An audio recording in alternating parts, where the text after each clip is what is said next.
Welcome back to my channel Odisha పిల్ల. So ఇవాళ ఎంతో టేస్టీ ఈజీగా పావ్ బాజీ ఎలా చేసుకోవాలో చూపించబోతున్నా. So let's go. Stove on చేసుకోవాలి, గిన్నె పెట్టుకోవాలి,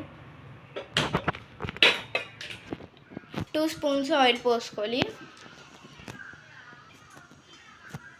కొద్దిగా బటర్ వేసుకోవాలి.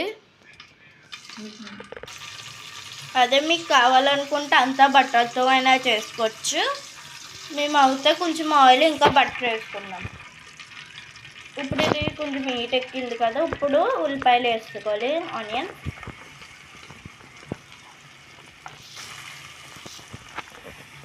మిక్స్ చేసుకోవాలి. సో ఇప్పుడు క్యాప్సికమ్ వేసుకోవాలి, చిన్న చిన్న పీసెస్ కట్ చేసుకుని వేసుకోవాలి. ఇప్పుడు టమాటో వేసుకోవాలి, మిక్స్ చేసుకోవాలి.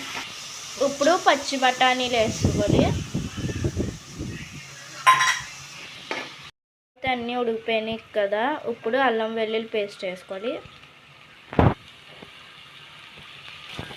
1 స్పూన్ పావ్ బాజీ మసాలా వేసుకోవాలి, కొంచెం కస్తూరి మేతి వేసుకోవాలి, కలిపేసుకోవాలి. ఇప్పుడు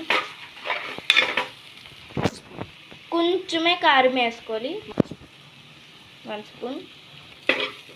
చూసారు కదా, ఇప్పుడు ఉడికించేసుకున్న ఆలు ముక్కలు వేసుకోవాలి. ఇంకా ఇప్పుడు క్యారెట్ వేసుకోవాలి. ఇప్పుడు దీన్ని మిక్స్ చేసుకుందాం.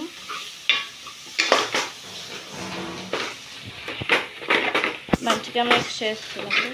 ఇలా అయితే ఉడికిపోయింది కదా, ఇప్పుడు దీన్ని స్మాష్ చేసుకోవాలి, ఆలు ఇంకా క్యారెట్ని.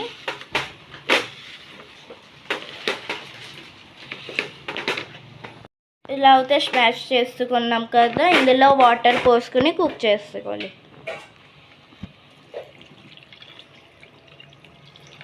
దీన్ని ఇప్పుడు కుక్ అయిందాక ఉంచుకోవాలి.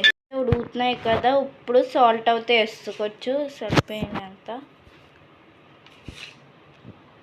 కదా. ఇప్పుడు కొంచెం కొత్తిమీర వేసుకోవచ్చు పైన, కొంచెం బటర్ వేసుకోవాలి. స్టవ్ ఆఫ్ చేసుకోవాలి. ఇప్పుడు స్టవ్ అవుతే ఆన్ చేసుకుందాం, పైన పెట్టుకోవచ్చు. ఇప్పుడు బ్రెడ్ అయితే కాల్చుకుందాం. మీరు బటర్ అయినా వేసుకోవచ్చు, లేకపోతే ఆయిల్ అయినా వేసుకోవచ్చు. ఇలా మిక్స్ చేసి ఇలా అయితే మధ్యలో కట్ చేసుకోవాలి.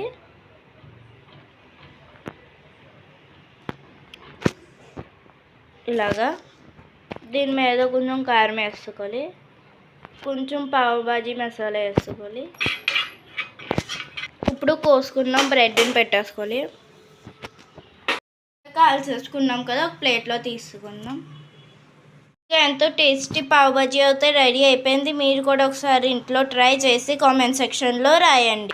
ఈ వీడియో మీకు నచ్చినట్టయితే లైక్, షేర్ అండ్ సబ్స్క్రైబ్ చేసేసుకోండి. నెక్స్ట్ వీడియోలో కలుద్దాం. బాయ్.